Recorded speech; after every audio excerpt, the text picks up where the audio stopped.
Rev up your engines!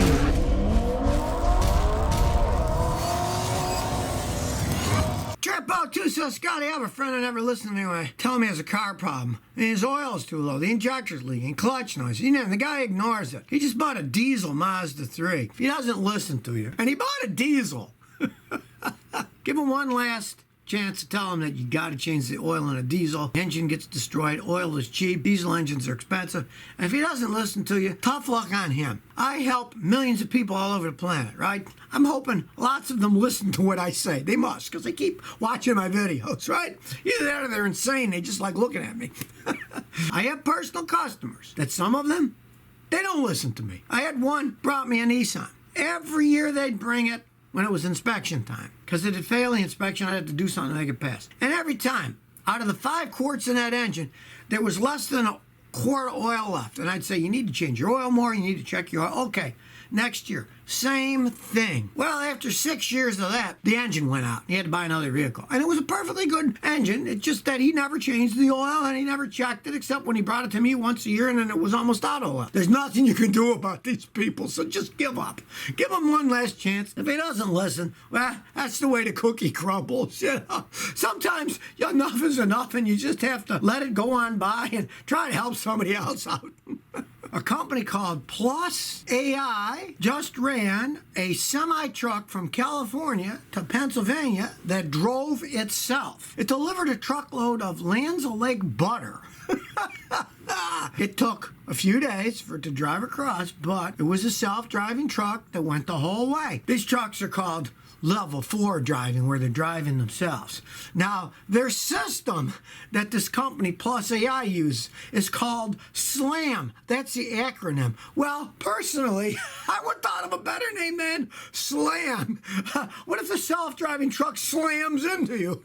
Now, of course, this was a one-off. You know, we're not having a fleet of them just yet going from cross-country here to there, but this is the first one that's gone from California all the way to the East Coast driving itself. Now, there was a human in there behind the wheel, but they claimed the driver never had to shut off the autonomous system and drive it himself, said that the autonomous system did all the driving. Well, that's except for refueling.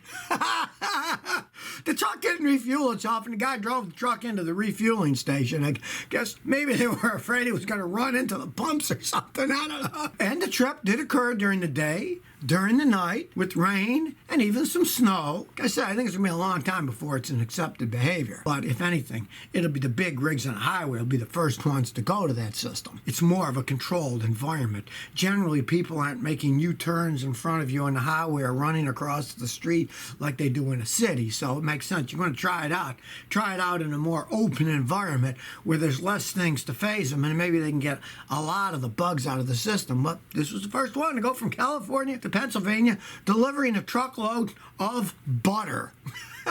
Then in 1954, says Scotty owned a 2016 Ford 150 XL equipped with a 2.7-liter GDI engine. It's possible to change the motor in my truck. Well, of course, anything's possible, but it's going to be a gigantic pain in the hiney.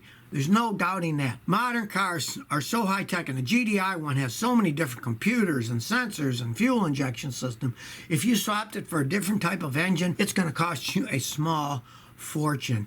Generally, with something like that, you're better to just sell that truck and buy one that you want, that's got the engine that you want, than it is to swap them around. It's a gigantic headache. Now, when I was a young mechanic, no. They had carburetors on them. They had standard transmissions. A lot of the parts are interchangeable. You could swap them out, put them in, and they'd run pretty good without even modifying anything. But today, no. Each one's set up its own way, its own computer, its own wiring harness. And you start swapping engines in a modern thing like that, whew, you're going to open up a rat's nest that you wish you'd never opened up. General advice to everybody out there, do a little research before you buy something. So you don't buy the wrong one and say, gee, I want to change this. Buy the right one in the first place. I know nerd says, I want to know exactly what happens when you jump start a car. Is it only bypassing the battery to the starter? A conventional jump start, you're just replacing the battery in your car with either a battery from another car where you're using jump starter cables, Or if you got one of those cool little jump starter boxes like I use all the time that have a lithium-ion battery inside, you're using that lithium-ion battery to run your car. That's a traditional jump start. Now, if you want to bypass the entire ignition system of the car, then you have to go differently. You have to connect your jumper cables directly to the car's starter. That's what guys do if they think that there's a problem in the ignition system and they turn it and nothing happens. Then you would connect the jumper system, one end, the ground would go to the body of the vehicle, then the positive cable would go directly to the starter on the car. Because let's say you got a bad ignition system. If you jump start a car and you got a bad ignition system, it still won't turn over. If you connect the positive cable of your jumper directly to the starter and then it cranks over and it starts, then you know, well, something's not giving the starter power, and that's normally the ignition switch. But normally you're just bypassing the battery when you jump start a car. Daihatsu dude says, Scotty, did Chrysler make any reliable cars for the U.S. in the 70s? Dodge Dart, Plymouth Valiant, Plymouth Duster. They made a lot of junk over time. But the Valiant, if it had one of those slant 6 engines in it, they could run forever. They weren't particularly powerful. I think they're kind of weird looking vehicles, but some people like them the way they look. But with the slant 6 engine, those things could run forever. And if you got any of those, the Dart, Duster, Valiant with that slant 6 engine in it, those things could last forever. And if you want a speed demon, some of them, you could get the V8. And those are real good V8 engines, too. They're gas hogs, of course. But the only 3 that I can think of that were reliable. The other ones are piles of junk. But the real speed demons, like the Chargers and stuff like that, and they're kind of collector's items. They had big engines. They were fast, but they handled horribly. They braked horribly. A lot of people got killed in them, taking corners, and they'd flip over or smash into trees and they go off the road because they had too much power and not enough handling. Mike, New York, 1988 says, Scotty, question. I got an 02 Jeep Grand Cherokee 4.7.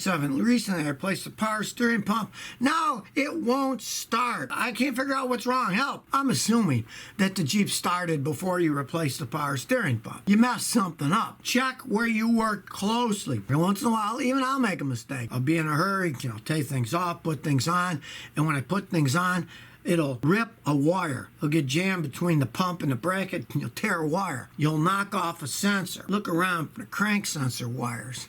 Any wires where the connectors might have come apart or been crimped in. You put the pump on the bracket and it broke a wire and crimped it in. Rather than taking it all apart again, here's a trick I do. Just cut the wire at each end. Splice in a new piece of wire. Twist it, solder it, put some shrink sealer on it. You can get rolls of the stuff, and then you heat it up with a hairdryer or a little match, and then it shrinks down so water doesn't get on it where you patch the wire in. Rather than taking it all apart again, I do that all the time. But check closely where you work. Stevie Shaw says, I recently put a new thermostat in my Jaguar X350 2004. Now I'm getting a water swishing noise. I tried to bleed the air out. Those things have cooling lines going all over the place. It is almost impossible to bleed those things out manually. We mechanics have power bleeding systems. Pay a mechanic with it, or buy a power bleeding system if you want. Then you'll have it. You can use it on any car you have the rest of your life. The way mine works is, it's a vacuum air bleeder. The assembly, take the radiator cap off, stick it where the radiator cap is. Then when you turn it on, it makes a vacuum. It sucks all the air out of the system. Once that air is sucked out, you turn the valve to your system that you put on. Then the other end of the machine, you put a hose on it and stick it in a container of antifreeze. Your system's in vacuum, see? Then when you open the valve, that antifreeze container with the hose will suck the antifreeze in and replace the air. It's a very good system. You create a vacuum somewhere, then when you open up to that vacuum, if there's a hose and the only thing that it can do is suck through that hose, it'll suck all the coolant and there won't be any air left. I advise you to pay a mechanic to do that. Or buy this stuff yourself. My kit costs like $75.